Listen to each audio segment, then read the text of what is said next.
નમસ્કાર મિત્રો, વિડીયોમાં તમારું સ્વાગત છે। કાશ્મીરમાં શહીદ થયેલા કપડવંતના જવાનના પાર્થિવ દેહને આજે વતનમાં લવાયો હતો, જેના કારણે સમગ્ર ગામની અંદર ગમગીન માહોલ જોવા મળી રહ્યો છે। જમ્મુ કાશ્મીરમાં આતંકીઓ અને સુરક્ષા જવાનો વચ્ચે થયેલી અથડામણમાં ગુજરાતના જવાને બલિદાન આપ્યું હતું અને ખેડાના કપડવંત તાલુકાના વણઝારિયા ગામના આર્મી જવાનની શહાદતથી ગામની અંદર ગમગીન માહોલ જોવા મળી રહ્યો છે। વતન ખાતર પોતાના પ્રાણ ન્યોછાવર કરનાર શહીદ જવાનના મૃતદેહને આજે પોતાના વતન લાવવામાં આવ્યો હતો। અહીં રાષ્ટ્રીય સન્માન સાથે અંતિમ વિદાય આપવામાં આવી હતી। 25 વર્ષીય જવાન કાશ્મીરમાં શહીદ થયા હતા અને કપડવંત તાલુકાના વણઝારિયા ગામના 25 વર્ષીય હરિસિંહ રાધેસિંહ પરમાર જમ્મુ કાશ્મીરમાં શહીદ થયા છે। આતંકીઓ સાથેની અથડામણમાં હરિસિંહને ગોળી વાગી હતી। આજે હરિસિંહ જવાનનો મૃતદેહ ગામની અંદર લવાયો હતો, જેના કારણે સમગ્ર ગામની અંદર શોકની લાગણી જોવા મળી રહી છે।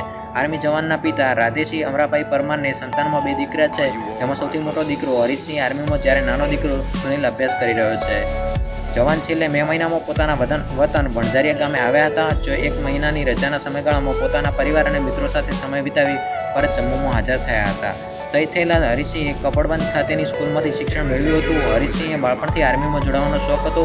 વર્ષ 2016માં હરિસિંહની આર્મીમાં પસંદગી થઈ હતી। આ સમયે તેમના પરિવારની અંદર ખુશીનો માહોલ જોવા મળી રહ્યો હતો।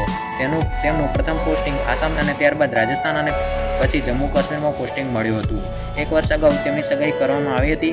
વણઝારિયા ગામમાં હરિસિંહના શહીદ થવાના સમાચાર મળતા સમગ્ર ગામની અંદર શોકની લાગણી જોવા મળી રહી છે। તો મિત્રો, બસ આજના વિડીયો પૂરતું આટલું જ। વિડીયો ગમ્યો હોય તો વિડીયોને લાઇક કરી તમારા મિત્રો સુધી જરૂરથી શેર કરજો અને આ વિડીયોને દેશની કુરબાની માટે આપેલી શહાદત માટે 1 લાઇક તો બને જ। તો મિત્રો, ફરી મળશું તદ્દન નવા જ વિડીયોમાં નવી માહિતી સાથે। ત્યાં સુધી આવજો। જય હિન્દ, જય ભારત।